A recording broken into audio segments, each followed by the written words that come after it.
Hello and welcome to our newest episode of the Marketing Ping Pong Podcast. My name is Allie. And my name is Duncan. And we are going to start a fun business today. So if you are new to this podcast, what Duncan and I like to do is we like to pretend that we are starting fun, interesting, and sometimes even boring businesses and talk about what we would do to actually market those businesses to make them successful. And what we really love to do is look outside the box. The box doesn't exist. We stretch our imaginations, we stretch the rules, and look for new, unique, out of the box, crazy, out there ideas for marketing a business. And the reason why we do this is we want to help small business owners like you start thinking out of the box for your own business. So today we're doing a fun business and Duncan gets to choose. So Duncan, it's your choice today. What business are we going to start today?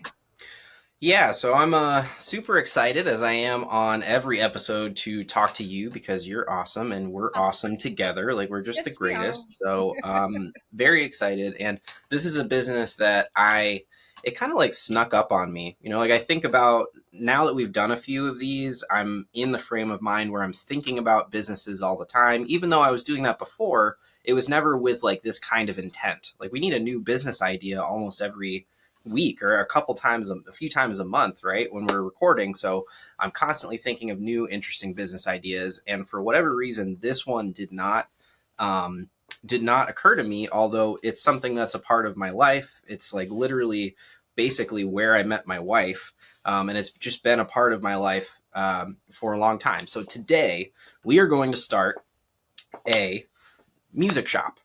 How do you feel about that? How do you feel I about love that? that. I think Okay, that's fantastic. cool. So you played an instrument, right? You play an Yes. instrument. Yes. So I played cello in high school from like fifth grade till when I was a senior. I have taken guitar lessons, not very good at it. And I have taken piano lessons. I can play like 2 songs. So Nice. that is my but I That love counts. music. I love music. I love learning about music. I loved playing the cello. Like I loved, understanding how all the instruments played and stuff. And I always feel like there's a part of my heart that like I there's music I didn't pursue, like there's music in me that I don't know. I've been telling the kids I need to learn harmonica or something, something that Yeah, something I yeah. can just put in my pocket and just learn something. Cause I really do. I like music a lot. I love music. So no, this is really, really cool because you also have a music background. Yeah, so my wife and I and 4 other guys played in a cover band, like a local cover band that played at bars and clubs and country clubs and outdoor music events for the city. We did a lot of really great stuff and did it for 5 or 6 years. Played 2 or 3 nights a week on top of having our day jobs, and some of the band members have had kids, and it was just kind of like a crazy time in our lives where we had the energy and the motivation to like do all of that junk all at the same time. And I played drums in the band and sang backup and harmonies, all that fun stuff. And my wife plays guitar and sings. She also plays piano, keyboard, violin, a bunch of. She's just really talented.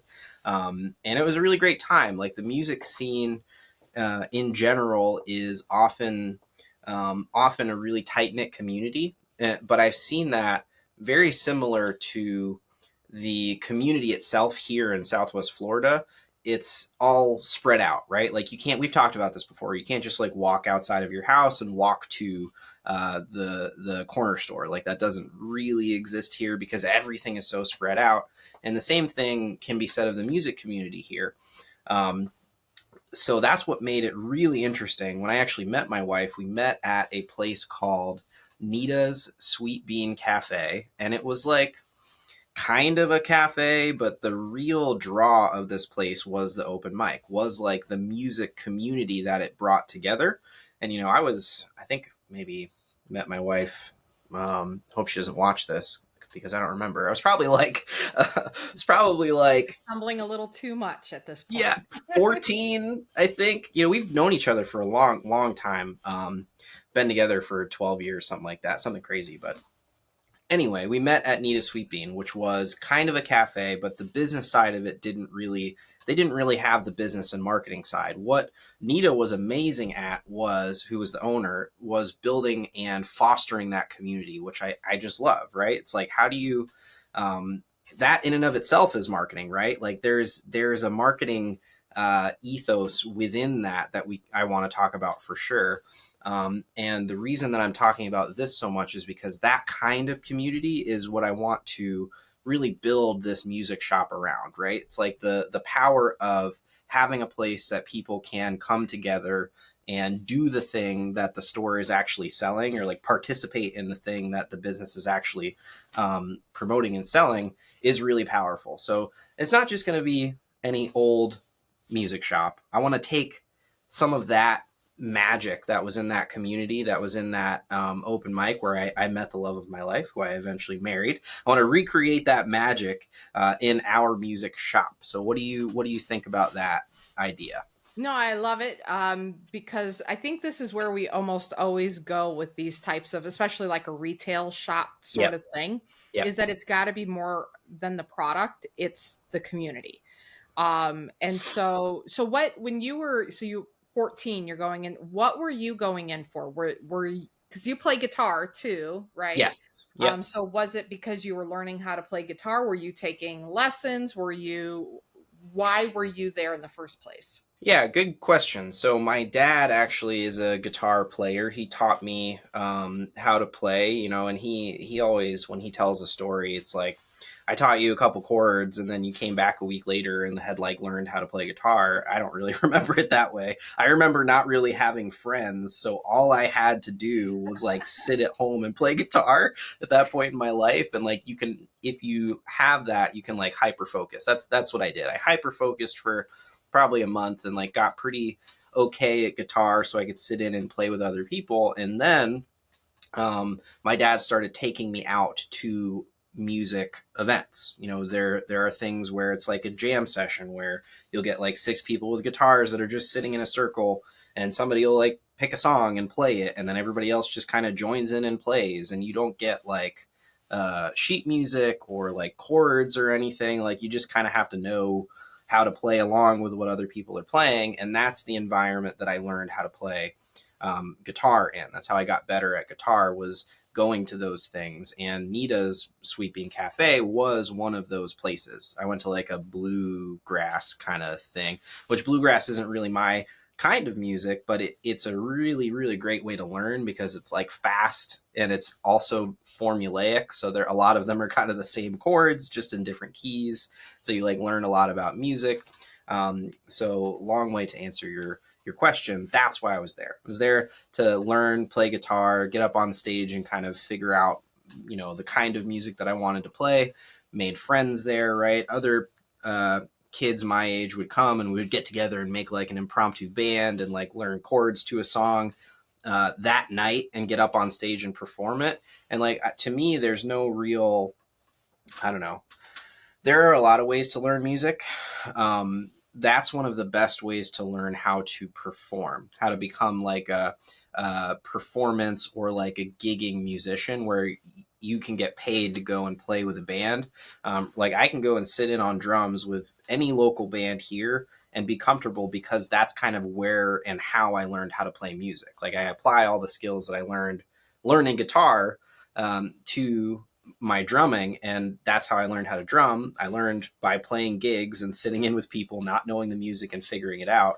And that's really what lent itself to being as adaptable as I am now. So that kind of community, that kind of environment is really great for a musician, but also great for anybody that's like wanting to get into something. And I think that's like the marketing power, right? It's like the community itself is like welcoming with open arms. They're like, yeah, you got a guitar, like come sit in and play. We don't care if you suck. Like, we don't care what it sounds like. Maybe just tune it and so that it doesn't sound really bad. But come on, like, join us and be a part of the community and do the thing that we all love doing together. So that's like I think the power of community is like that feeling, that thing that people makes people want to be a part of it.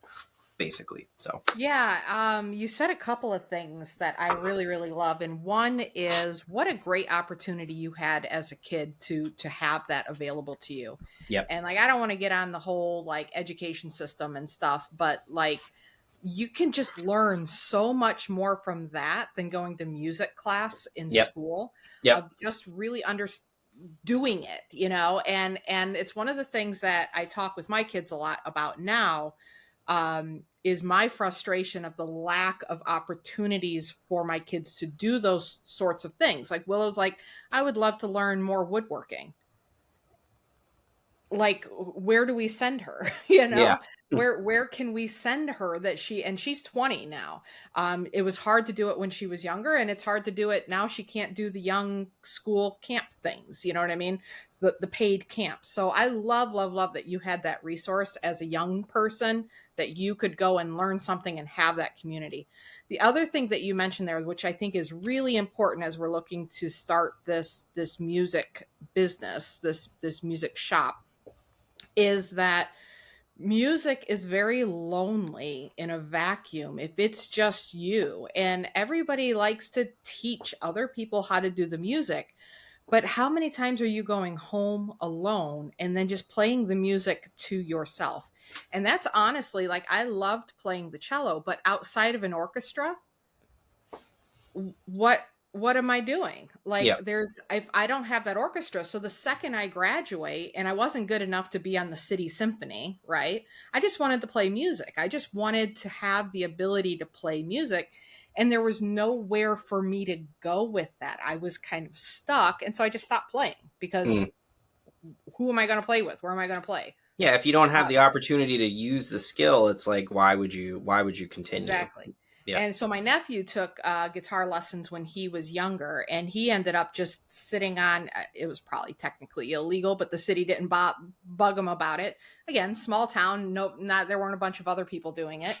So he would just sit on a downtown street, open up his, guitar case and just start strumming, because at least he had somebody that could appreciate what he wanted to play, but he just didn't want to sit home alone and play. So we had him come out to the farmers market, and he would provide music for the farmers market. I said, I'm not going to pay you, but if you want to open up your case, you can do that. And he was very successful with that, and loved it. So I think that idea of, having other people that you can make music with is really, really strong. And I'm super jelly listening to you too hmm. about, like, I wanted to learn how to play the guitar, but like, I don't know. I can't wrap my head around chords. Like, Sure. there's not chords on the cello. It's one note at a time. We play one note at a time. Um and so I tried to learn. I wasn't really all that great at it, but my dad had learned some guitar, and he wasn't great at it either. Like, he took a lot of lessons to get like barely mediocre. Like, no hate to my dad, but he knew it. He knew that there were other guys that were better than him, but he would have friends come over and that played guitar. And so somebody'd be playing spoons, my dad would be singing, this guy's playing guitar, and I would have a guitar in my hands, like, what can I do to be a part of this? Like, can I find a note that like sounds kind of like some of the notes that he's playing, and Yep. just kind of, but can I then predict what the next note is going to be? And they just like totally didn't care that I was there. Nobody helped me. It was just Yeah. like I was just a kid in the corner, like, what else can I do here? So hmm. I'm super jealous about that you were able to do that. And again, I think that's why it's so important to do something like this, where Mm. somebody who wants to know has the opportunity, to actually be around people that, not just taking lessons that feel sterile, like what you were saying, of just being in a group and everybody building off of each other, which ultimately is what we do with marketing. You and I just we're sitting on a call right now together doing this. We're jamming, right? This Yep. is a marketing jam session. Yes. This is as close to a jam session as I get, but this is a marketing jam session, You and it you helps. know you know I'm always down to do a guitar lesson. I'm always down. I can help. I can get you there. I think because my fingers, it hurts too much. Like it's painful for me to hold the strings. Oh yeah, But yeah, if it you can sucks for help at me least with the the first. harmonica, I think we should do the harmonica. I can do I'll send you Amazing some. Grace on the harmonica. I've got a Oh, nice. decent ear. I can tell Yeah, where I'm going. that's the nice thing about a lot of those. Like I'm sure we could do a whole different podcast on just music, but that's one of the nice things about those single note instruments like violin, cello. It's like you Mhm. get a lot of that really refined ear, because if you're like a little bit off, it's like Yeah, you of can your tell that fingering, you you're, can yeah, tell. Yeah, yeah, yeah. So it really develops your ear. Um, but yeah, guitar sucks for like, it still sucks. I play pretty regularly, but not enough to like have the calluses really built up. And it yeah. still sucks for me, even though I've been playing for, I don't know, God knows, I don't know, 15, 20 years, I guess. I don't know exactly how long, but yeah, it sucks. It's kind of a painful instrument. Harmonica's a lot less painful. Yeah, and a keyboard's kind of big. And Yep. so I can pluck out I can hear a melody, I can hear a song, Yep. and I can play it on the piano, just right-handed, one note at a time. I'm Sure. like, here's Phantom of the Opera.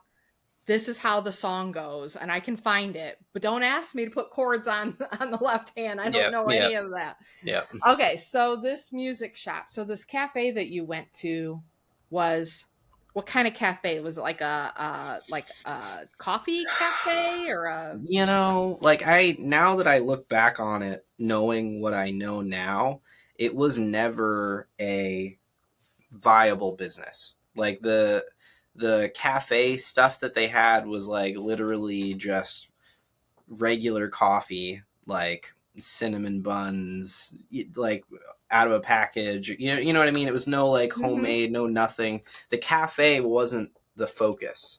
It was like it became a hub for all of these musicians, and they patronized the cafe to keep the place afloat because they wanted to be there. And eventually that's kind of what killed it, was that it like there weren't enough people to that wanted to support it to keep it going. Does that make sense? It's like Yeah, yeah. the product itself wasn't good enough to justify people buying it to keep this place afloat, I Yeah. think, is what happened. I don't want to speak for them, but that's what it seems to me now that I'm looking back on it. So Willow and I were talking the other day because we're watching The Wire, mm-hmm. and there's this guy named Proposition Joe in The Wire. That I love that name. Like I want a name now. Like I Yeah, want a me street too. name. Like I'm Yeah. like, call me Cheese. Like I'll do Cheese. I don't know. I want a name. But Proposition Joe has this electronics shop where, and he fixes this toaster, and he goes, go put that toaster over on the shelf, put $7 on it. No need to throw away a good toaster for a frayed cord. Now Proposition Joe is a drug lord, right? He's making lots and lots and lots of money selling drugs, but he likes to sit there at his little electronics shop and fix things. Yep. And so Willow and I were talking about, like, it'd be cool to have a downtown business where you don't need to make money, but you're just kind of providing a space and community where people can come in. Like, I'm making all my money over here doing this other thing, but Yep. now I have a place where I can go every day and my friends can come in and I can meet new people, and it provides a good community space and fosters that connectedness that Yep. for the community. So that's what it sounds like to me, that cafe, whether it was independent, whether they were, had enough coming in from somewhere else to maintain it, I don't know, but that's what that reminds me of, is if you had somebody there just with a lot of money and the passion for it, Yep. just create the space where people can come in and sing and create these relationships. Yeah, that's exactly what it was. It was, at least from my understanding, right? It's like the building or location may have even been donated or partially donated by somebody who believed in what they were doing, and they did a lot of cool events. Like they did, they had an art show that was kind of a competition where you were in groups with other artists and you got a room in this place to decorate with all your art, and it was like a whole thing. And like they were trying to be it was just like a hub for art, and like music was the main thing, but it was like the arts and music community all coming together to kind of do their own thing. So That makes me want to go back up to Ohio and just rent a space and yeah, just be yeah, like,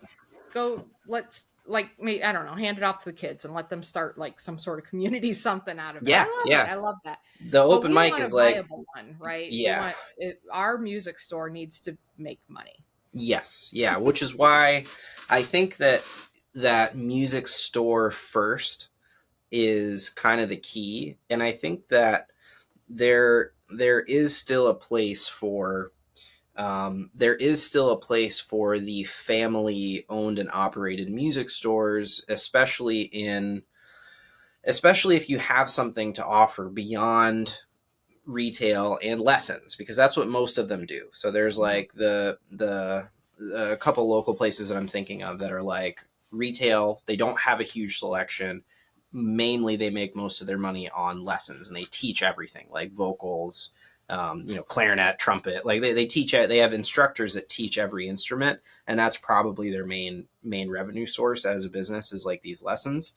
And I think that that's great, but I think that we can do better, right? So there's Mhm. a local business that I love, that does lessons and also brings it's like for kids, it's like music camp for kids, and then they bring the kids out to perform at large community, music events in like the downtown area. I really like that idea, and I think that that can be expanded to everybody, not just kids, right? Like how cool would it be if you were marketed to that and it said something like, 5 lessons learn a song, and then after you complete that 5th lesson, we're going to get you up on stage with a local band in front of however many people to perform this song. It's like, oh my god, I would like to do that myself for an instrument that I don't know. Like I want to learn Absolutely. trumpet, and I want to get up on stage and like just destroy a trumpet solo. That would be amazing. It gives you something to work for. So I know we're kind of going off on a tangent here. So like that, I love that. I want to make that a part of whatever thing that we make. This music store that we're making here is like these lessons and that carrot at the end, that goal that people are working toward. And I also want, and we're kind of again like getting outside of the scope of music store, which we always do. It always grows into this crazy thing. I also want it to be a place that people can come, like we've talked about, do the open mics, have it like a performance space where bands can come.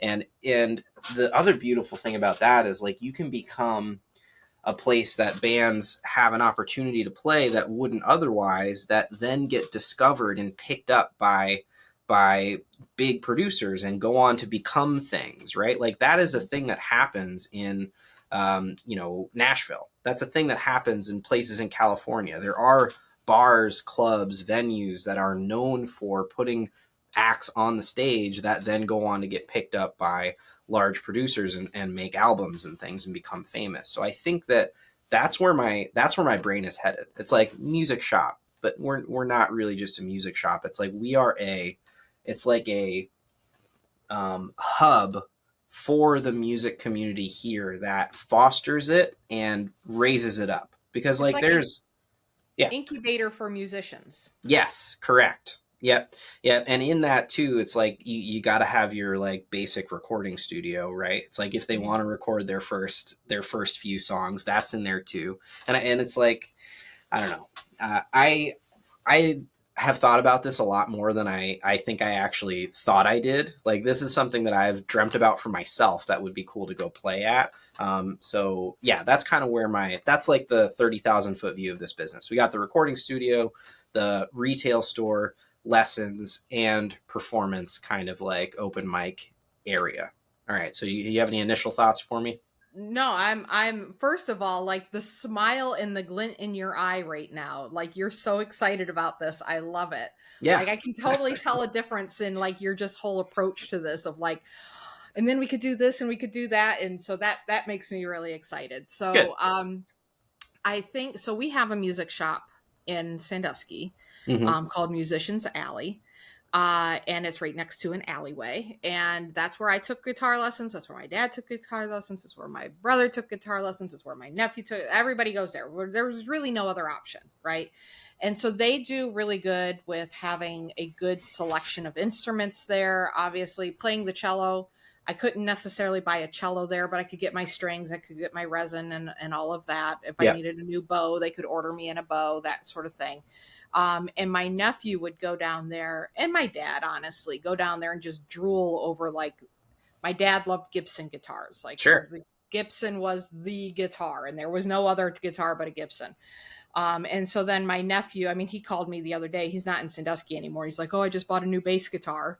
Like, you don't need a bass guitar. So it's one of the things where we talk about when somebody's passionate about something, they don't get a guitar.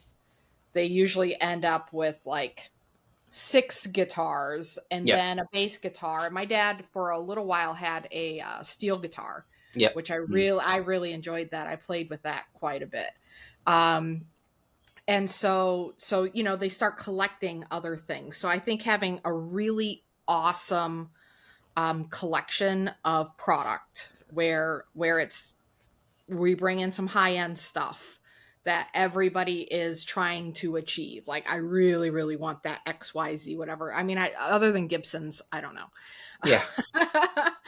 My dad loved GM vehicles, New Balance shoes, and Gibson guitars. Like, that's my dad in a nutshell. Sounds like a dad. Yeah. Yeah, he's That's a dad. funny. Yeah.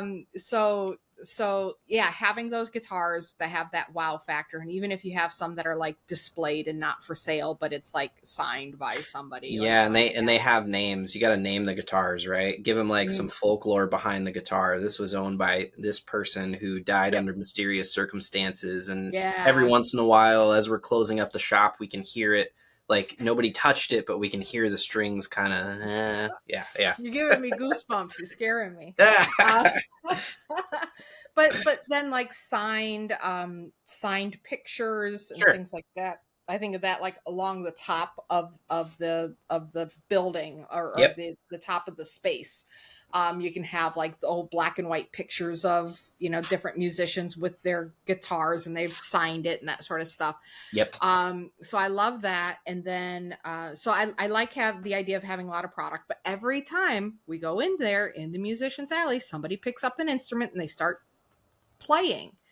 Because what do they want? They want to play in front of other people. They want to show off that all this stuff that they've learned. And they're like, oh, I'd like to test out that, you know, electric guitar right there. And then they start, you know, just like going at it. And then everybody's entertained. And then the next person like can't wait until he stops so they can start playing. We did have lessons, but like guitar, piano, like it really wasn't. And that was like the same teacher. The guitar teacher and the piano teacher was Freddie Korkendorfer. Shout out to Freddie Korkendorfer if he's listening.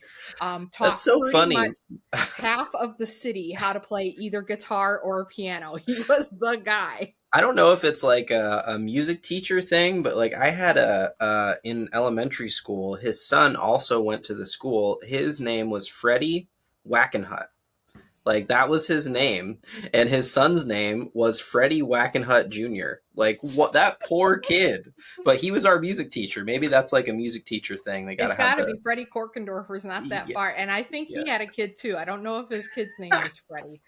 And I think he's still teaching. I think he's still teaching there now. Like, he taught my dad 25 years ago. I think he's still the main teacher there. He taught my oldest how to play piano. Like, if you got lessons, it was Freddie Korkendorfer that you got lessons from. So yeah, being able to expand that out. I love the idea of like even vocal coaches. I don't think there was anybody there that did that.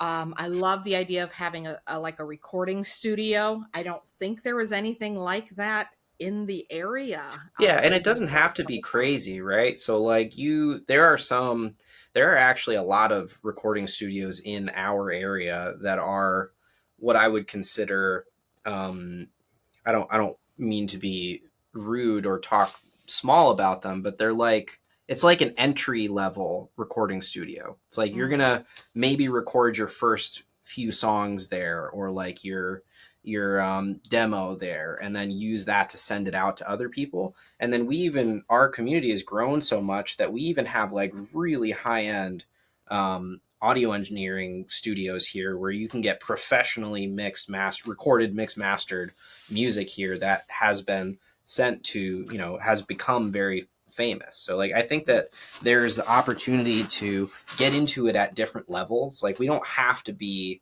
the most high-end recording studio that you can get. It's like, we just need to give again, people something to shoot for, something Yeah. to work toward, right? And if we keep that side of it reasonable, it's like, at the end of 5 lessons, get up on stage and play your song with this band here at our open mic on Friday nights, or at our student showcase on Friday nights. Yeah, finish your songwriters class and then record your first demo song for free, and then get a discount on the first 3 tracks on your demo or something like that. There's so many cool offers that you can build the into music, because there are so many like milestones and benchmarks that people Mhm. have in their head about what it takes to become like a real musician, or like a professional musician. And you can just say, like, here's the roadmap, here's your roadmap to becoming uh, to becoming a professional musician, is like an interesting concept in my head, because there's a lot of people that they just want to learn a few songs and that's fine, but there are so many people that like want to be able to say that, yes, I have recorded my own music, I've written my own songs, I've performed on stage, I am a musician, right? Yeah. There's this thing that happened that it's almost like imposter syndrome, right? Like, you would get somebody that knows how to play really well, and can sit in and play with other people, and they've done open mics, but they don't even consider themselves, they don't think about themselves as a musician, because maybe they don't write their own music, or they don't have anything recorded, or they've never played a paying gig. And it's like, what do you mean you're still a musician? So you can give people, I don't know, we can tap into that. It's like, here's how you become a real musician. Not that I don't think that those people aren't real musicians, but it's But like, what they would consider a real musician. Yes. correct. Yes. Yes. Like, that's a pain point right there. Let's like something that they've worked on a lot, and they've tried really hard and practiced to get to this point that they can play, but they still don't feel like they're a musician, quote unquote. So we can tap into that and give them the opportunity to become a musician. So I've got a couple of ideas. Yes. Um, First of all, we have talked about, oh man, I don't even know where to start. All right. First of all, in the recording studio. So we are also watching, I've been watching some of the first season of Fresh Prince of Bel-Air. Mm-hmm. And there's an episode where they go to the mall, and Aunt Viv goes into the recording booth, and if you pay $5, you can record a song. And so she's like shelling out money because she's in there, and she's just opening it up, and she's drawing a crowd, and it's making her feel good. And she's like, yeah, I can do this, and she's singing Tina Turner and all of this stuff. And like the amount of confidence that gave her, and the amount of like fulfillment that gave her, to Mm-hmm. be able, like, I could recognize that she was like, wait a minute, I'm singing and everybody's listening to me, and Yep. it's being recorded so I can listen to it again. And she was just like, she was just in her element in that moment, and super excited to do that. So I was thinking about that when you're talking about recording. And I love the idea of having, like, after 5 lessons, we record, or after 5 lessons you do the students open mic night sort of thing. Yep. So you're trying to get them, because that's what we did in orchestra. We practiced for our concert. Yeah. Mm-hmm. Everything that we learned was not in a vacuum. It was always with the intent that we were going to a concert and or going to a competition. Yeah, you're going to do something with it. Right. Yeah. So we would get pushed, our conductor would push us, because he's like, we're going to go at level 1 in competition. We're going to get all, or we went level A and we're going to get all ones, whichever one it was. And so we're like, yeah, we can do this. We can do this. And so it pushes you to do better and better. Yeah. So that I really love. Here's my fun idea. Goldfish Okay, tank. so when I was a kid, my aunt recorded an 8-track, and I Okay. thought that meant she was famous. Home. I don't know if you know the song Honeycomb, but she recorded Honeycomb on an 8-track, and I'm like, oh my gosh, like, my aunt is on an 8-track. So we talk about this a lot, that when you go like Facebook Live and or just do recorded videos online, you're famous as far as everybody else is concerned, because people can't distinguish that from being on TV. right? I see them online, therefore it's like they're on TV, and I give them that same amount of reverence I would somebody on TV. Oh my gosh, I see you online. I just had a It's retreat. it's Whereas such in an person, they're interesting. like, we're fangirling over Allie, and it's like, it's just Allie, right? I Yeah, just I'm just here talking to you like I normally would, but it's on. exactly. Oh, yeah, it's such an Yeah. interesting phenomenon, and it doesn't even have to be. It was a hard pill for me to swallow that it doesn't take necessarily the production value that I normally like. Like one Mhm. of my videos that sold somebody on my video production services was like a vlog of me walking around in the woods looking for birds, and it was like handheld with a not a great camera. I was like, they were like, that video is so amazing, blah blah. I'm like, that was one of the worst videos I've ever made. Like, you're gonna Yep. hire me to do video based on that? And it was like them seeing me on camera in, um, it just establishes that for them that like you're the person to talk to about that thing. So yeah, sorry, go ahead. Yeah, no, and I totally agree, and I think you do way too much production on all your videos. So there. So I do no production. Like, I try to avoid all production if possible. Sure. So okay, so going off of that, like, my aunt's famous because she recorded an 8-track. People are going to feel they're famous when they record a song. Yeah. So again, I'm not a producer. I'm not a person like that. But can't we also get them on Spotify? Like, how do we get them? Because back in the day, my aunt had the 8-tracks, and I'm thinking about these bands that go around and pass out their CDs, and we're kind of past a lot of that, although some of it's coming back with records and stuff like that. But if you can say, "Hey, I'm on Spotify," and I don't know if there can be like kind of like an account that is like the producer, and it takes the songs, obvious, especially for the songwriters, Sure. right? The people who are writing songs. It'd be more difficult for the covers, but we could figure out what that would Yeah, take, it's doable. and get them on Spotify so they can send that to their friends and family and say, look, I'm on Spotify. My song is on Spotify. Yeah. And then a step beyond that, once they're at open mic night, we have a full camera crew there, camera guy, whatever, Yep. recording the whole thing.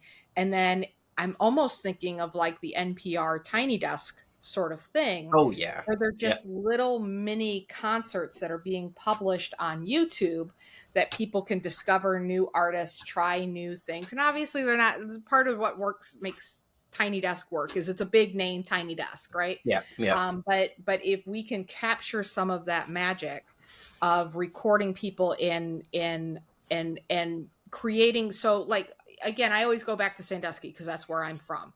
There's no talent scout checking out little old Sandusky. So how do we help them with a leg up to become a professional musician? We go online.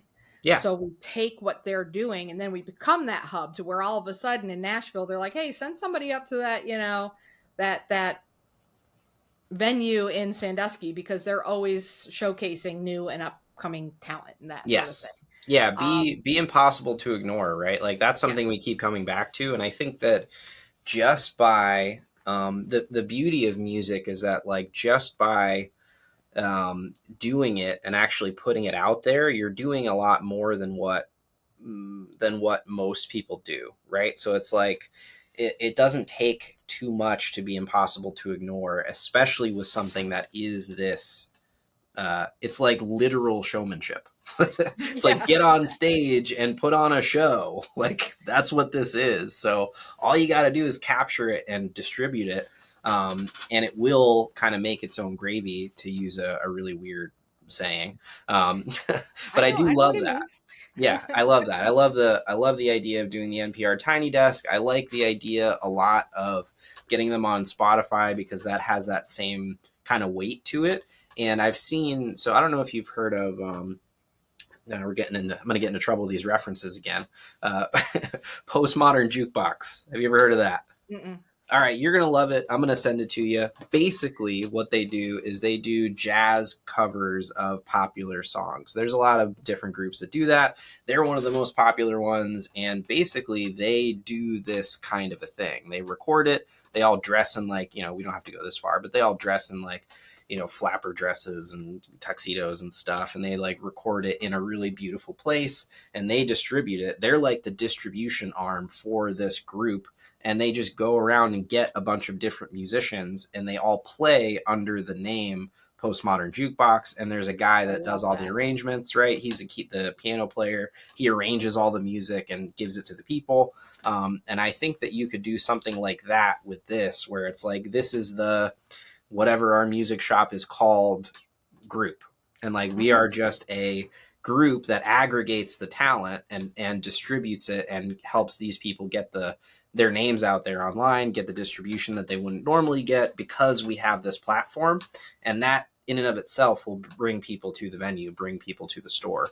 Yes. So yeah, I love that idea. I do. And we can even help them with starting their own YouTube channel. Like, Yep. this is what you need to do. And then Yep. you get, like, there could be a monthly package where you're like getting help with the YouTube channel stuff. You're getting studio time. You're getting all of, we'll even have somebody on hand to do the recording for you and all Yep. of that. And then they're able to build up. Because again, most people just don't know what to do and how to get started or what best practices are. And you can bring in guests of people who have done really well on Yep. YouTube that have started entire careers, and maybe they're still small-ish enough right now that they'll come in and they'll come in to talk about it. And like, this is what they did in order to get traction and build their audience and monetize and all of that. But I love the idea, and for we can't have this discussion without also bringing it back to education. If we have a space for open mic nights and we have a space for a guest speaker about songwriting, a guest speaker about, music composition or something like that. I don't know enough to know all the different things that could be taught, but you could definitely bring in songwriters, and you can bring in musicians that have been doing it for years that just share their experiences and hear the pitfalls. These are the things I learned and these are the things to avoid.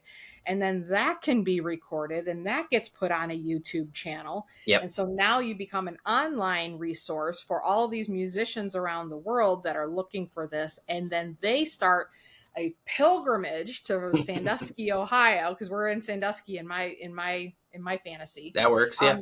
They and then they're renting houses and whatever, and you end up building. Was it you that talked about this, about the people who bought like all the bunch of buildings in a town, and I think they made it like a quilting company or something. Crazy and so then the story. whole town ends up revolving around that. Yep. So you could have it be such a powerful force that the town is then known for their music scene because, one company has just kind of put the stake in the ground and said, this is what we're going to do here. And we're going to draw everybody to us. Yes. And like, that's I think an important distinction, right? So like Nashville didn't like start as the country music and like music star capital of the world or whatever, Americana music capital of the world. It became that because of the people and the culture that was built there by businesses, venues, recording studios, and it like attracted people there like a magnet that wanted to do those things. So that's really it. We're talking about making Sandusky the new Nashville, the next Nashville. So yeah.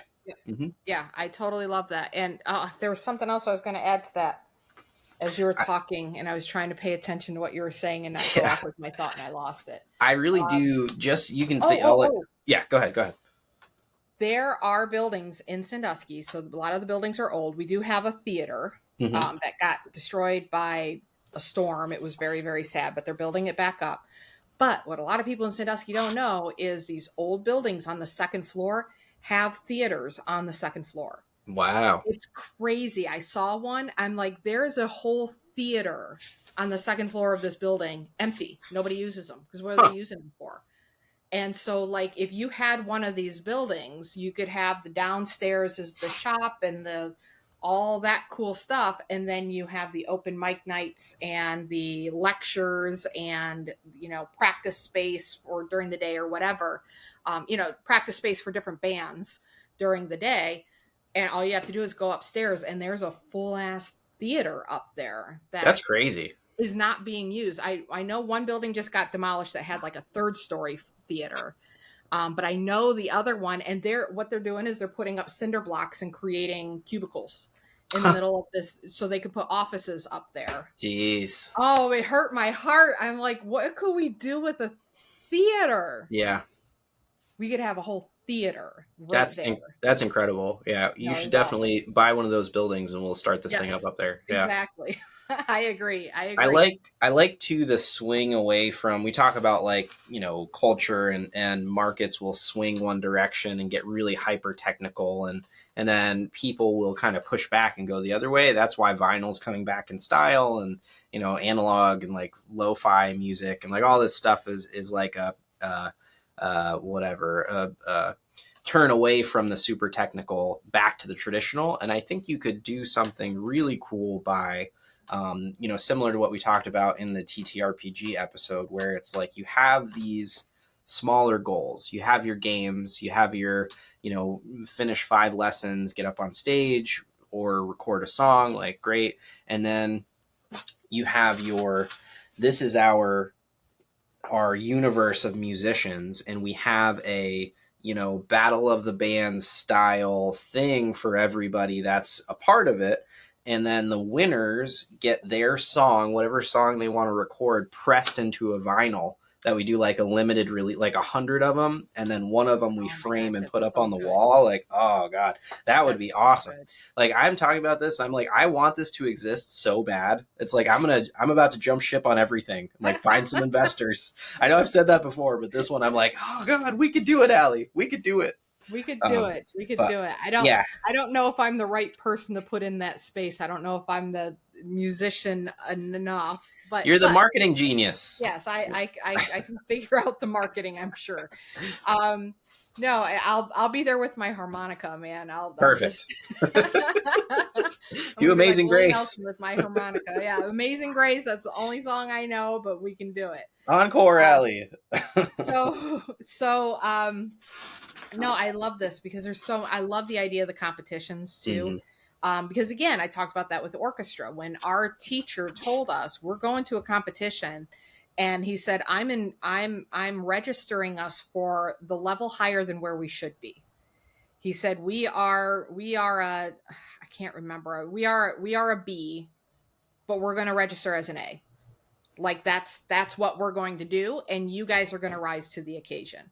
And that was so like, I still think about that now, of how we felt and the pride we felt when we didn't get bad scores. Like we didn't get the best scores, but we didn't get bad scores. We got pretty middle of the road, leaning towards good scores. And he was super proud of us. He's like, you guys shouldn't have even been there at that level, and you did it anyways. And I'm so proud of your hard work. And after he left, and that's a whole thing, but after he left, like the music program just fell off a cliff because he was that driving force. So yeah, he was the music program. Yeah, he was the music program. He was the orchestra for sure. And he's now in charge of the Sandusky City Orchestra. He's the conductor for that now. Nice. All these years later. And I'm excited to go back and see him as a conductor again, because he's so great. But if we do something with competitions, having mentors in place, like you look at it just like The Voice or American Idol, or The Voice does, like with the mentors, right? Yeah. You have mentors set up to help each one of these bands, to help them come to the competition and help drive them and push them. So when they're showing up at a level, and you can have the different levels for different levels of experience. And then you have, this panel of experts that's judging and how well they're doing, and then maybe an audience judging as well. I think that's really, really, it's interactive, right? It makes me think right now, like how sad it is that most music shops sell instruments and teach lessons. Yep. Like, it actually makes that business model seem sad and so Boring. incredibly deficient and Yeah. boring. Of, the only thing they have going for them is that they have the bright, shiny instruments that people want to have. But like for me with the cello, like, I'm not moving up from that, but if I could have been part of something at some point, I'm like, yeah, let's see, what can I do for a better cello? What can I do for a better bow? What can I do for maybe some extra lessons? What can I do to just be more involved in this? I'm excited. I think it's fun. Yeah, same. So where do we go from here, Allie? What do we do? I feel like we've built the best music shop. We're gonna turn Sandusky into the next Nashville. I feel like we've reached really high heights. So maybe like bring it back down. How are we gonna build our list? What are we gonna do for list building? Oh, list building. We have to do list building. Yeah. No, first thing you do is you have some sort of clinic, right? Okay. Like you do some sort of like how to play chords I don't know, how to play guitar like Willie Nelson.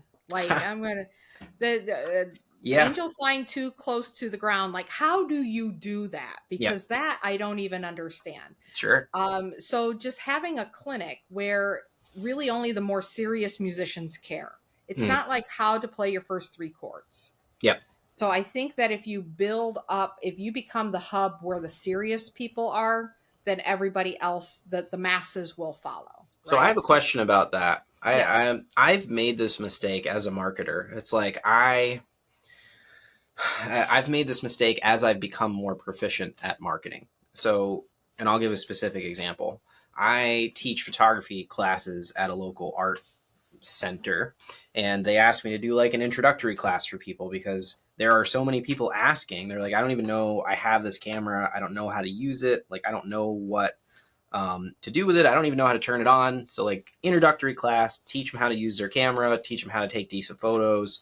And I missed the mark, right? So like they did the promotion for it. I gave them kind of an idea of what the class was going to be like, and they promoted it. And I looked at it and I was like, it's not exciting. It's not fun. It's not sexy. It's like intro to photography, photography 101, something really boring like that.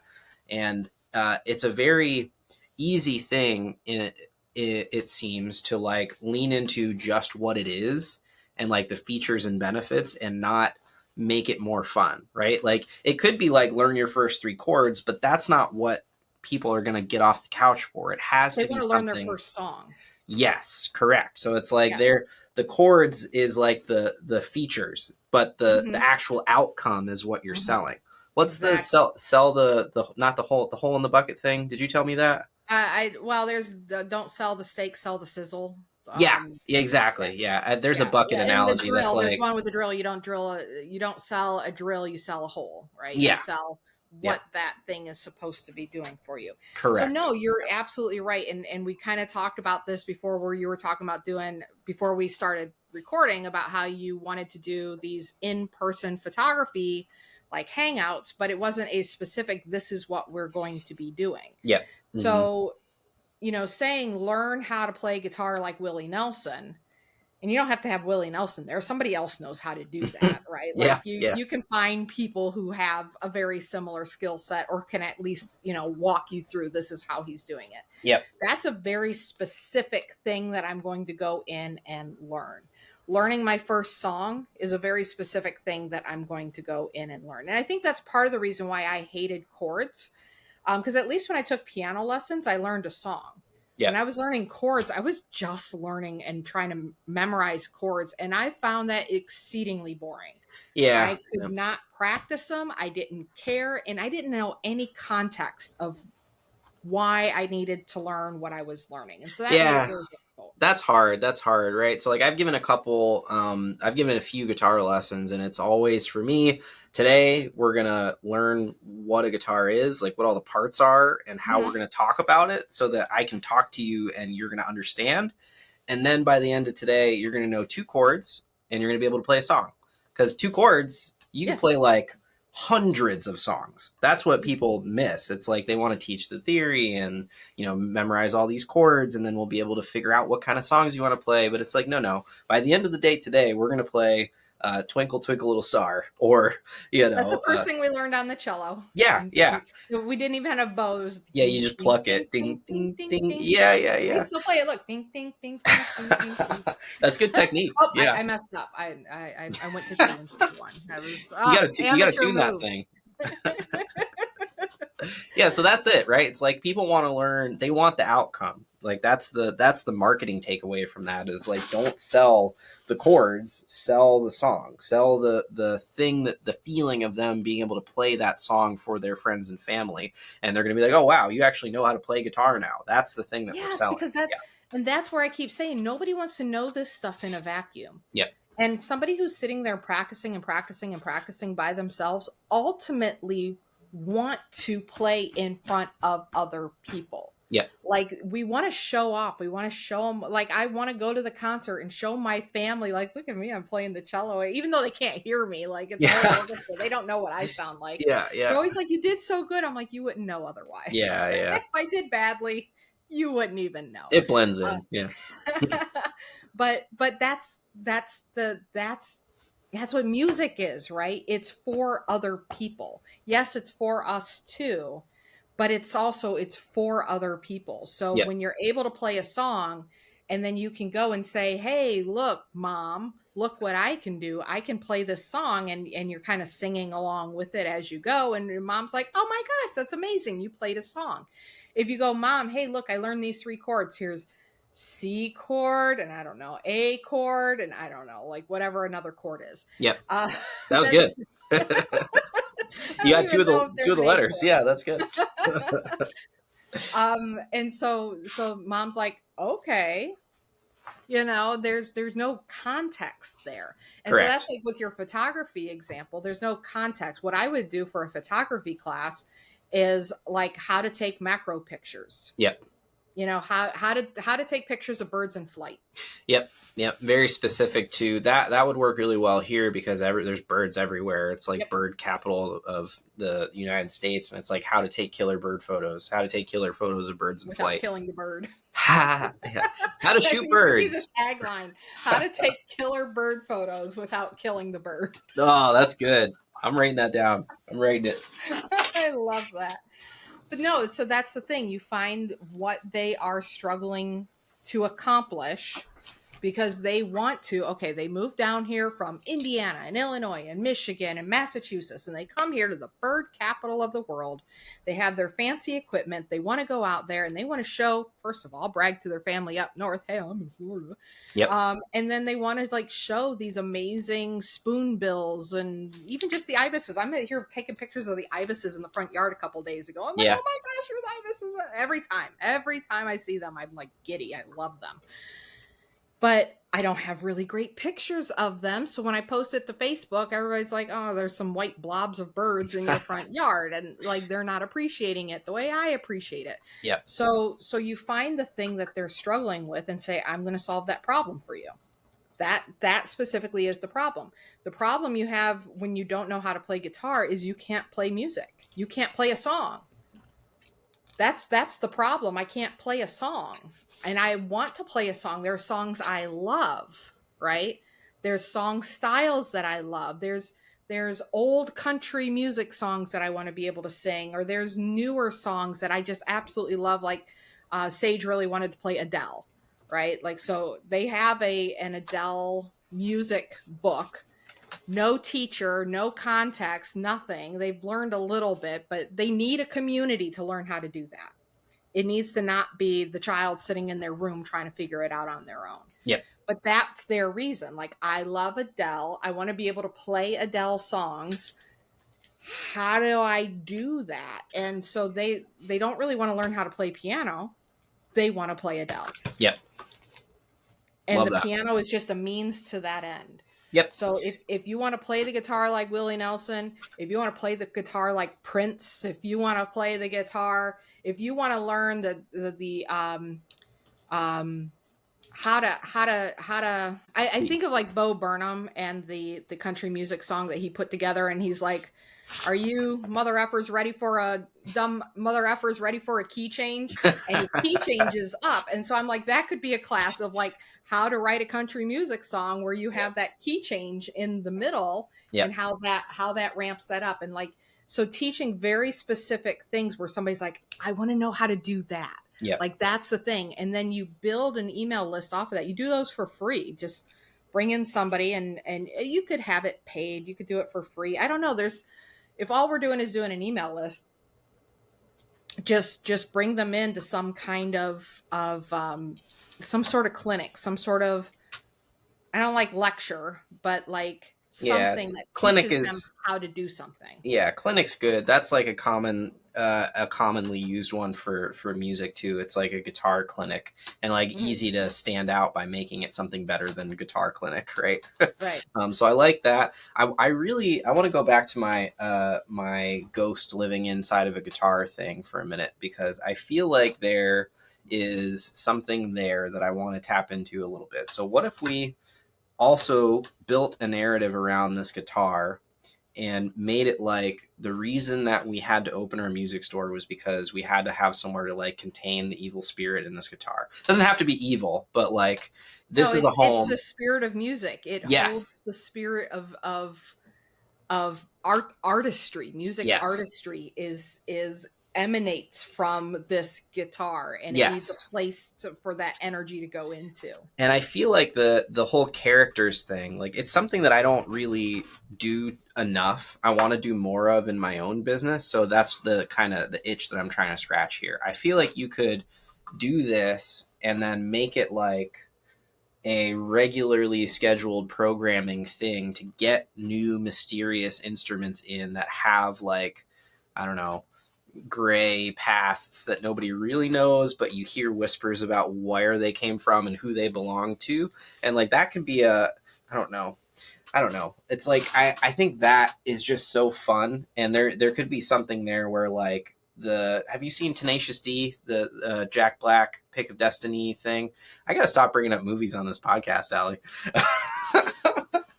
Anyway, just don't ask me if I've seen it. Just say, hey, in the movie Tenacious D with Jack Black. That's such a great. I don't ask you necessarily if you're watching The Wire or Fresh Prince like I didn't say, do you watch Fresh Prince? Look. That's an expert podcaster thing that I need you to teach me. I need you to teach me these things. That's like a expert don't ask level questions tactic. You don't know the answers to. That's a lawyer thing. I learned that from years of Law and Order. Man, and there's another one, just to go off on a little tangent. When I am at networking events, I've been there with Mariah before, and I'll say, "Oh yeah, it's so nice to meet you," and they'll be like, "Oh yeah, we met yesterday. Like we shook hands and talked for a half hour yesterday." And Mariah's like, don't ever say nice to meet you. It's always nice to see you. Always. Because it's nice to see them, even if it's the first time you've met, right? It's like, Then you don't have to worry about it. You know my problem? I still say nice to meet you to everyone. I think nice to see you, and I say nice to meet you. And I go, oh crap, I did it again. So I'm just going to keep, my point is, I'm just going to keep asking you if you've seen everything. And then I'm going to move on and say, probably not. And I'm just going to keep moving on with my story. So, Tenacious D. Pick of Destiny. There is a pick that like was chipped off of like the devil's horn or something ridiculous like that, right? So like I feel like, and they they used the pick and wrote the best song in the world ever, right? Something silly about like this piece of musical equipment.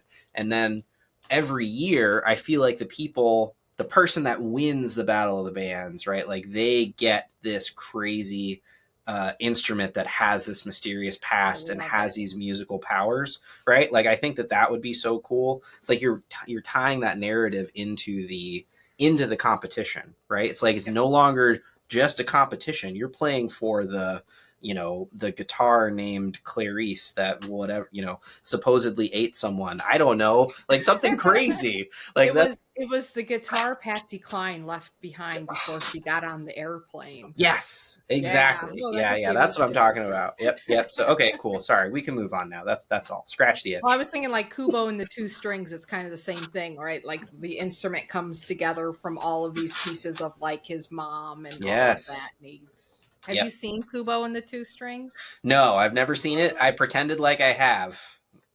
Is that bad? Regina Spektor sings As My Guitar Gently Weeps at the End. Oh, really? Have you heard her version of that? I have heard her version of Oh that. my gosh, Yeah. I got goosebumps like everywhere, but she sings it at the end. It's She's so just good. so good. She's Kubo and so the two good. Kubo and the Two Strings, as a musician, there's no excuse. You need to watch that. Okay, okay. It's a Well, really, really solidly good movie. you as my friend have to watch Tenacious D, Pick of Destiny. Oh my Sorry. gosh, what is Jack Black? It's pretty Which is ridiculous. fine. It's pretty ridiculous. I want to like Jack Black. Like, I want to. I know he seems like a decent guy. I Sure. really loved him in the Goosebumps movie. Yeah, yeah. I liked him in the Jumanji movie. Yep. But then when it's a Jack Black movie, I'm like, You're probably not going to like Pick of Destiny, but you have to watch it so that you can get the reference. Okay, It's like that. The pick is what we're trying to create here at this music shop. We could even probably have that pick. Like, we'll just get a replica made. Be like, it is the Pick of Destiny. that would be cool. And that would be cool too, like having pop culture references to music, not just like real ones, like again, Johnny Cash signed something, but Yeah. like I don't know, like that pick or other, you know, School of Rock is really, really popular with Jack Black too, and Yep. people like him, I guess. And I don't know, there's other stuff I'm sure that's in movies and whatnot that musicians would gravitate towards. Yeah. And feel like, you know, that. Yeah, there's the, what's the maybe one? something that inspired them to be a musician when they were younger. I'm going to skip that reference. It was another movie that I myself have actually never seen, so we'll just skip that. Say it. I don't know if I've seen it. You know, the last summer at band camp or whatever? Oh, yeah, American Pie. Yes. Yeah, so we have the clarinet or whatever. One time at band camp? Yeah. We get the clarinet from that did story. Bad things with the clarinet. Exactly. Yeah, we have it in a case. Like, don't touch. This is the clarinet from band camp. Like, don't touch it. It's one time at band camp. Like, I quote it all the time. I think I've only seen the movie once, and I really don't even like the movie that much. But same. I just loved her saying, like, this one time at band camp. It's quotable. Yes. So we'll have all those instruments too from pop culture. Perfect. Yeah, the band camp clarinet. That's funny. Okay. And so we build an email list. We get the serious musicians there because I think you need you need to identify who are the serious musicians in your area, and you need to attract them in. That's why we also need to have higher level instruments. It can't be just a beginner's thing. You bring in the experts. Then from there, you're finding people to run future clinics. You're finding people that want recording studio space now. You're finding people that are willing to teach lessons. You're finding people to put up on stage for little concerts in our upstairs theater. And then you build off of them. So then they know people that are like, oh, I've always wanted to play. And oh, hey, we have a great time down here. And you have that core kind of community that's inviting other people into the community as they see it. Yeah, I like the thing I like about this business. Obviously, I like a lot of things about this business, but one of the things that I really like is that there are really passionate, like, core audiences within this niche that you can say, hey, every, you know, the first Wednesday of every month is Americana night, and like all of the Americana people will come out, and then the next night, or, you know, maybe Saturday night, because it's for the kids, right? Saturday night we're doing punk night. It's like, we have that here. We have that in Southwest Florida. They're just at like a pizza place in Cape Coral. So it's like, no, we're doing another one of those just here at our music shop, right? There are so many, like, I don't know what the right word for it is. And you become a hub. I mean, that's what we were when we did go and see you guys play in your band. Yep. What got me excited about that place, and again, I wish I lived closer so it wasn't so much of a drive, was like, oh, they're doing blues on Tuesday night, and they're going to be bringing in some country bands on this night. And I was like, everything we saw, I'm like, I want to go there. I want to listen to that. That sounds good. That sounds good. And the fact that the night, and I think that's a mistake that a lot of, you know, when you have a local music scene, this to me, as somebody who enjoys listening to music and is not a musician, I want to know what music is being, what kind of music it is. Yep. So I'll see a band name and I'm like, cool beans, nice band name, but I don't know what that is. And that will often keep me away because I don't know what it is I'm walking into. Yep. But if they tell you like Tuesday nights is blues night, and so you know that whoever they have there, it's blues. Yep. I don't even need to know the band. And then I can learn about the band and then say, ooh, I like that band. But the problem is, it's the same with branding. We talk about this with branding all the time. And I just did a whole big, I don't know, tirade about this the other day, that everybody's trying to do their branding first, put the branding forward, and then talk about their product back here. Yep. And you've got it backwards. You've got to put your product out first, get people loving your product, talking about your product, and then they start to pay attention to your brand. And I think a lot of people have it backwards with like, here's my logo, here's my name, here's all, like with the Facebook pages, we've talked about that, right? Here's my name on the, so I literally did a Facebook page review last night where the name, their business name and their logo was the cover photo. It was the profile pic. And then the name of the page was also the same name, right? So all they were telling me is, this is who I am. And I'm like, but what do you sell? I don't know anything about why any of this is of value to me because I don't know what it is you sell. Yep. And so I like that with, if I already know I like the product of blues music or country music, then I can be introduced to a band and say, that's one that I really like. Now, what is their name, right? Yep. I'll follow up and try to figure out who they are, what is their schedule, follow them on social media. But too many of these guys are leading with the brand. Oh, such and such band is coming tonight. That means literally nothing to me. Yep. I mean, the people who already like them know what that means. Yep. But if I'm not already a fan, I don't know what that means. There are a couple, and this is it says more about the band than this music shop that we're talking about. There are a couple local bands here that have enough of that brand recognition and enough of an audience that they basically command their own prices when a place asks for them to come play, because that place knows they're going to bring 200 people, right? Yeah. It's like there are people that just follow them around and know who they are. So that's pretty cool. Like you can tap into that kind of a thing for this type of business, like bring those people, but really like it's like a music place for musicians. It's like a different, that's not exactly the draw, right? The draw isn't this band that all of these people know that they would normally go out to the bar to see. So it's like a different kind of. I see what you're saying. So we're not like putting on. So open mic night is just for the people that are there, not for the general public. Basically, I mean, like but the general public can go along with this. We need a bar across the street where we can book these guys for public, so that, because that's part of the draw is helping you get in front of your audience and getting followers, getting fans. Yeah, so we do our upstairs at the theater and then downstairs is a bar or whatever, or vice versa. We have both. We can have both at the same location and do both of those things, I think. And I agree, right? Contract with the local restaurants and bars, and we become almost kind of like the manager of their music. Yeah, we'll bring you in talent every Saturday night, and we'll find the right bands for what you're doing, and we will, you pay us and we set it all up and we take care of it for you. Yeah, so that's bands. That's fantastic. I think the thing that I need to keep remembering, or I need to keep bringing it back around to make sure that this business is viable, is like the retail is important. Like you need to have all the stuff, like strings, picks, tuners, mics, mic stands, all the stuff, instruments as well, but you'll probably make more on all like the stuff that they need to make it work. Speakers, all that stuff needs to be there.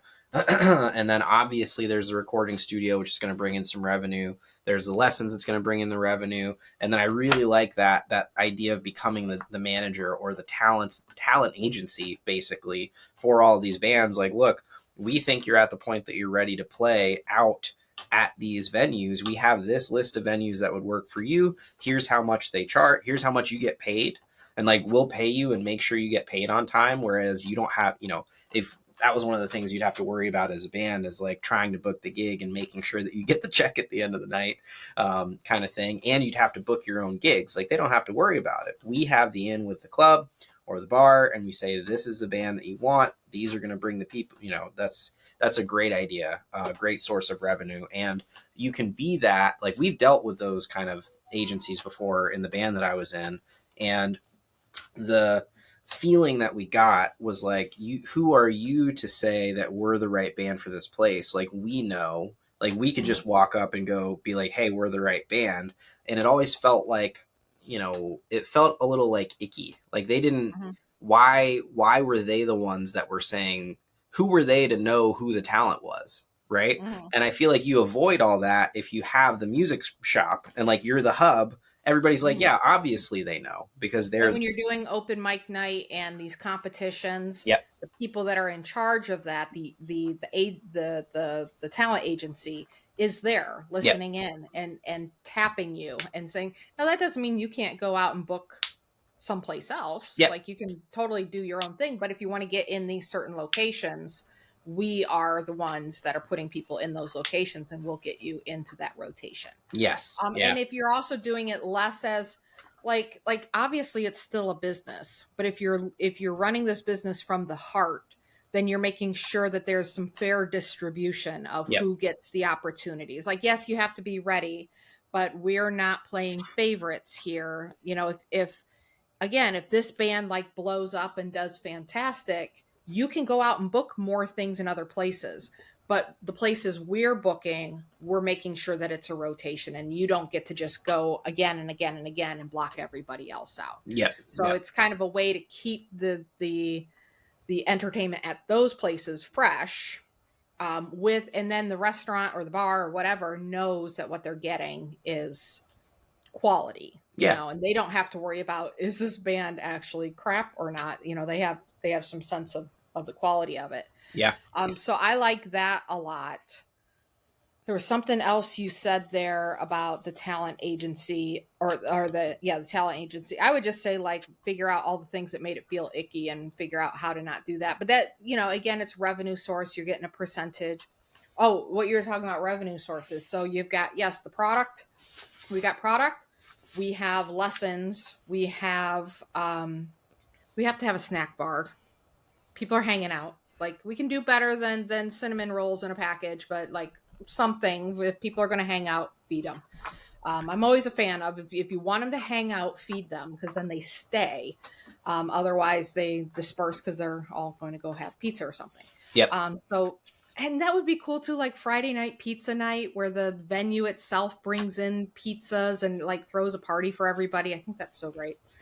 And then you have, like, do you know how much free pizza?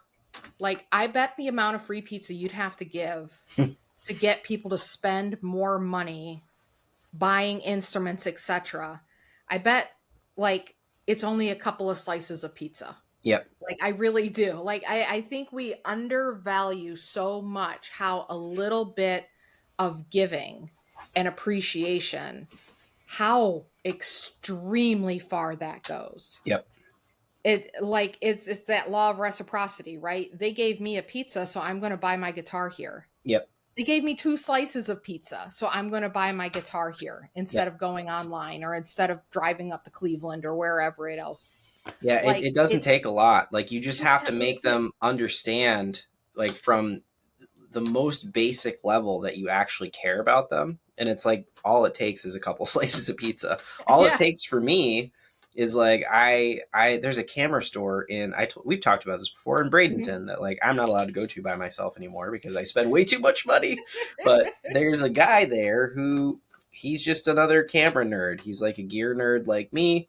I messaged the Facebook page with a question about something that I could even message him a question about something that I bought somewhere else, and he would answer, because he knows me and he cares. He shows that he cares in that way. So I'm always more likely to drive the hour and 45 minutes to Bradenton to get something for more money than I would pay on Amazon just because that guy is there. And like, I want to go talk to him. And I know that they actually care about how that thing is going to work out for me. Whereas Amazon doesn't, it could care less, you know? Right. So yeah, show people that you care. And sometimes all it takes is a slice of pizza.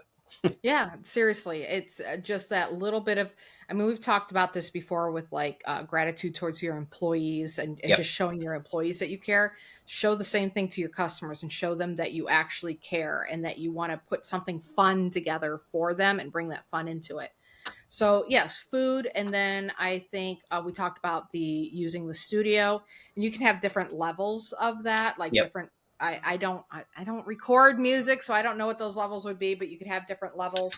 Well, yeah, And you then make it like you make it packages geared toward different outcomes. So like sure, I record podcasts for another client at a studio that offers podcast recording, but they're also a music studio. And I've talked to them before, like they fall into the same thing that all businesses do. They put their package together and they say tier one, you know, 3 hours of recording, mixing, mastering for one song, you know, everything that's included, and then that's it, and the price, right?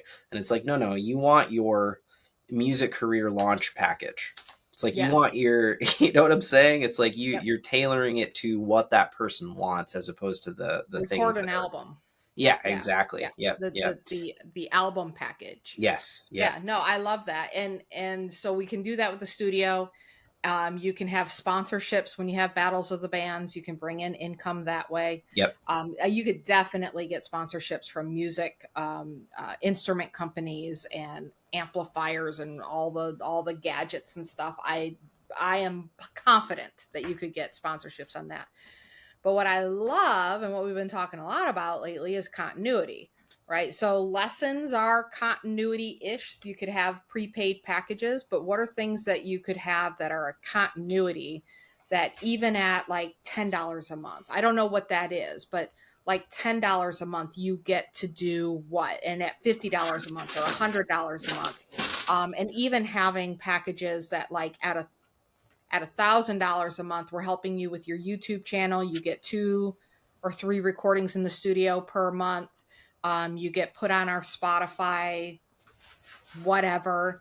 And so you've got that higher level. But what can we do at the low end where somebody's like, sometimes it's almost like a Patreon, right? Like, I love this so much. How can I spend more money here? And so putting them on some sort of continuity, maybe it's just like a discount club or something like that, where for $10 a month they earn points or something. I don't know. I think you could do better than that, Allie. I think that Okay, I that's why I'm asking. I wasn't saying. I I was know. just I asking. just like to poke fun at you sometimes. You make fun of me. I just got that whole video of you tearing apart my copywriting. So That now was it's so my much turn, fun. Allie. That was Discount so much cards. fun. What do you mean discount cards? No, I know. I'm just messing with you. I So agree with you, though. No, you're right. We shouldn't discount yeah, crap. don't discount anything. Yeah. I think that maybe something that I would pay for, something at a music store like this, is a members only club. So Hmm. like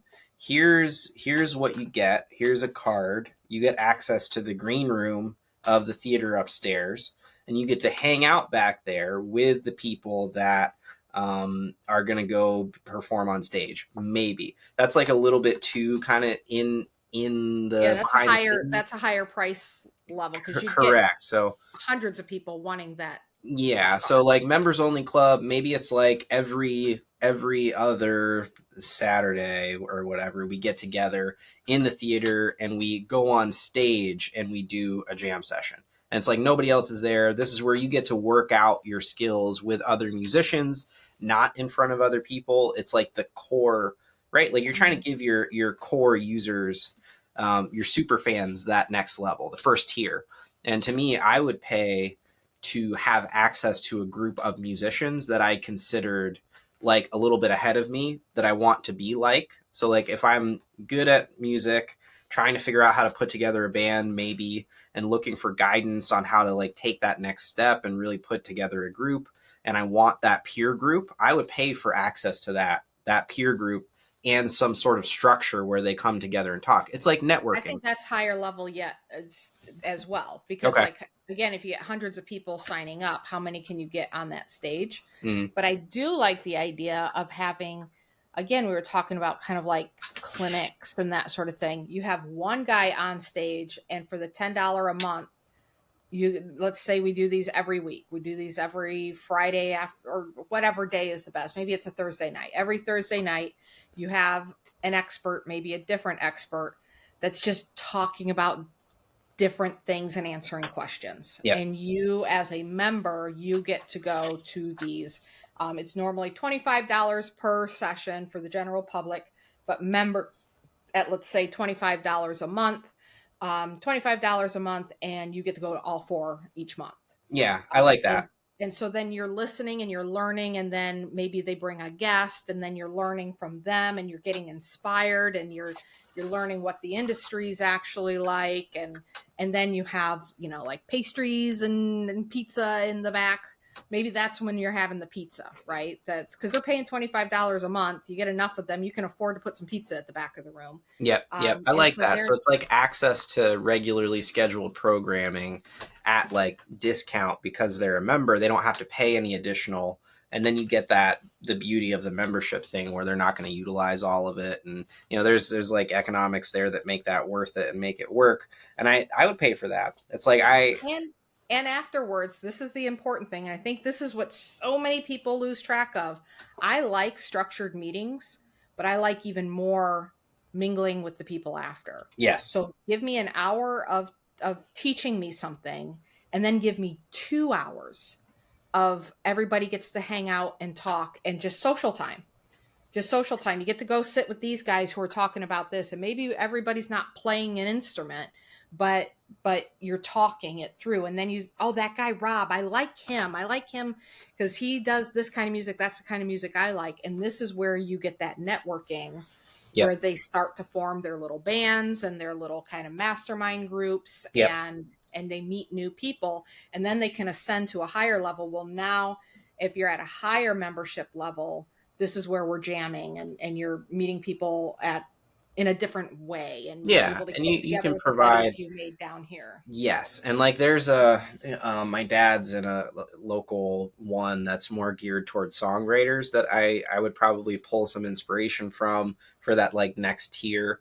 They do things where they like have songwriting seminars. That's like the next level, right? It's like there's like the music classes and workshops for like learning the basics of the instrument and music theory and things like that. And then there's like the next level. It's like you're in deeper. Now you want to learn how to like write music. That's like the next tier. And they also get together, I think, once a month and do like songwriting challenges sometimes, like write a song about a I whatever. love that. Yeah, it's That's really so cool. good. And I feel like that would be like that next tier up, right? It's like networking, hanging out, singer songwriter thing.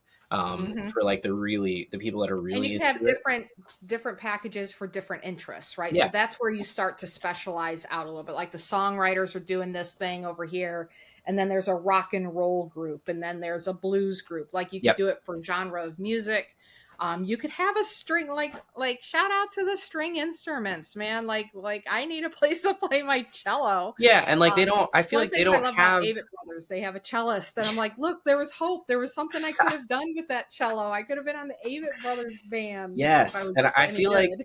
that's an important thing there. It's like they don't have a group. Like the cellists of Fort Myers, and they might, but like they don't have a thing that's like, oh, I know I could go here and sit and meet a bunch of other stringed instrument players and put together a quartet or whatever. Like I don't know if Yeah. that exists. Like Where do you go? I've met people that are like, yeah, I play this instrument, and I just like don't know any other musicians because there isn't really that hub for where people can come together and meet other And if like-minded I people. knew I could be in a quartet and learn that music, I think I could do it fairly well. Like I've been in a pit orchestra before, which is not exactly the same, but like it's a smaller group, right? Sure. It's a smaller group.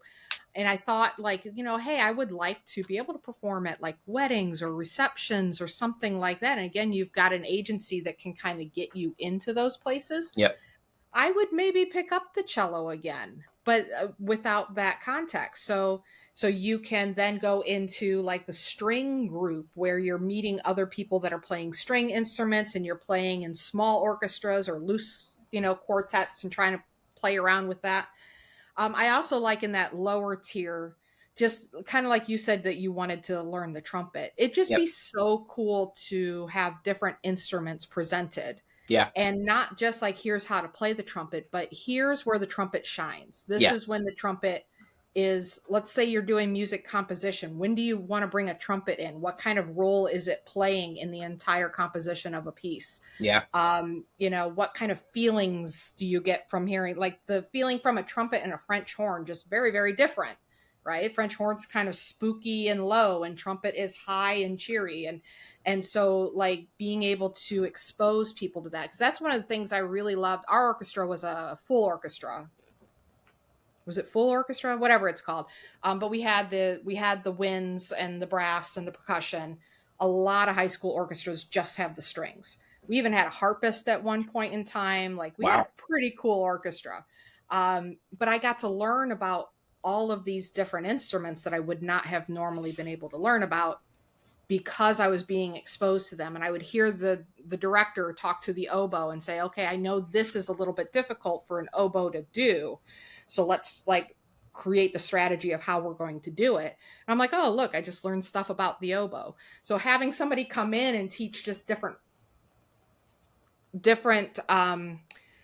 instruments, because then what are they going to do? They're going to go buy one in the shop, and Yep. then they're going to need to take lessons on the trumpet, and so they're getting this education, and they're scratching that itch of wanting to learn all these different things about music. And then it's also acting as a way to funnel them into other things that your business offers. Love it. You need to name this, Duncan. You're the name guy. Oh no. What is the name of our music store? Music nuts. Music Nuts. No, I am vetoing Music Nuts. I don't want to be the name guy. That's too much pressure. I know it's really, really difficult naming things. I'm a one-hit wonder. I think Truck Nuts was it. That was like my. It's like there's that peaked. lightning bolt of inspiration, or it's nothing. Yeah. No, I love that. I think this is a great idea. I think that, one of the things I'm realizing, I'm on TikTok, and I there's this guy that I follow that talks about city planning, which I think is really cool. And there's a couple of guys I talk to as well that I follow, and some women too, that talk about community and our lack of community, and that lack of a third place. In Sandusky, Ohio, that third place is a dive bar that you need a membership card to get in on. Yeah. Right. That's the third place. And it's one of the frustrating things for me as a non-bar goer. Yeah, when I was younger, I went to the bars, but I have no interest in going to the bars now. And where is that third place? Where is my community? Where is my connection to the human beings around me? And there are very, very few opportunities for people to access that. Yep. And so the things we've talked about with the pet store, with Truck Nuts, with the music store, with the TTRPG store, really the strongest marketing angle to those kinds of businesses is, come here and be part of our community.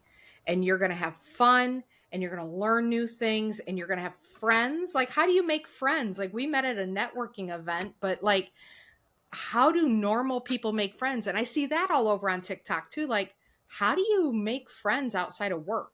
Yep. Like how do you find your people and your crew? And I think that business has a very unique opportunity to bring people in, where you can build a profitable business, because they're already going to be spending money on those things. Yep. You just need to add that level of community, so they're all coming in and spending it with you.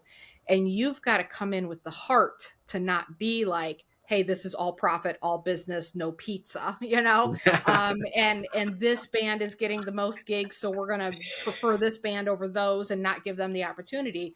If you can approach it kind of what we were talking about with the like the Main Street stuff, right? How do you run a business like a nonprofit but still be profitable as a business? because the nonprofits don't know how to get the funding that they need. And that's getting tighter and tighter to be able to do. So how do you self-fund a nonprofit as a business while still, giving incentive to the owner and a reason to do it? And I think there's always an incentive with a business that they have to do better, because there isn't just free money coming in. You have to earn the money. So how do we mesh these two things? This serving the community as well as providing a product and service that people actually want, and bring them together. I think that's the overall arching moral of the story with these local kinds of, especially product-based businesses that have some sort of product to sell. Yeah. I love everything you said. I think the only thing that I would add is that we need to make a shirt that says something like all profit, all business, no pizza, with like thumbs down emojis and frowny faces. I think that's a shirt. All Definitely. profit, no pizza. Yeah. Okay, first of all, I'm calling you out that you have designed probably 16 shirts for the 16 episodes that we have recorded, and I ain't seen a shirt yet. Well, I'm just the idea guy. I'm not the execution guy. Mm-hmm. Mm-hmm. At some point, we need t-shirts or something. Yeah. You can get a hat. I'm not going to wear a hat. My head's too big and my hair's too hot, so I'm not wearing a hat. We have our Shopify store, right? We just got to get the designs cranking. My coffee mugs. You just do it as a coffee mug, and I'll drink coffee through the whole episode, and I'll represent that way. Nice. Love it. Perfect. All right. Thank you, Duncan. Any last words? Any last words? I still every time you technically already gave last words. All right, then I'm going to say no. The only reason I asked you is because I knew it would put you on the spot and make you go, Then I'm going to keep bringing up my movie references, Allie. I'm going to put you on the spot every time. Go ahead. I'll just say no. That's not embarrassing to me. I'll say no. I haven't seen a movie. It's embarrassing to me. I'm like, do I just watch lame movies? Like, what's happening here? We just watch very different movies. Like, we're very similar in a lot of ways, but obviously we have diverged. Yep. Although you made a Princess Bride reference the other day, and then we're like, you're not going to get that because you don't watch movies. And I was highly offended by that because I've watched that movie. Yeah, you were like 26 times at least. I sent that and you were like, inconceivable.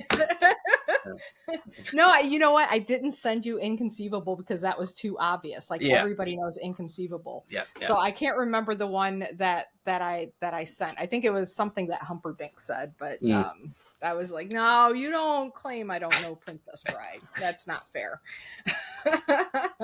That I am offended by. That's what got me. I apologize. I retract my former statement. You should feel really bad about that. All right, Duncan, this was fun. Great fun business to do. It is inspiring. I think that, even what you were talking about with the kids that get together and go downtown, again, that gets me frustrated because I'm like, I've got kids, but they're older and they're not necessarily in that age range. And maybe I would want to do that, and I don't get to do that. So I think this was really, it's inspiring to me just to think about opportunities like this that both kids and adults can take advantage of and live a richer, more fulfilling life because of it. So Thank you very much for bringing this business to the table. Absolutely. Yeah, I enjoyed it, and I'll bring the heat next time too. Yeah, you're bringing a boring business next time. Oh, we're going to get real boring. Okay, I want the most boring business possible on the planet. I'm ready for a challenge. I'm getting sleepy just thinking about the business I picked right now. I'm like tired. All right.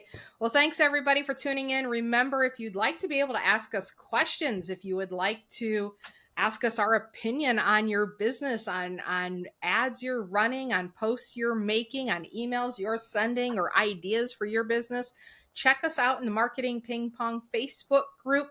It is free to join. All you have to do is request. Let us know what kind of business you have, and we'll get you in there and approved.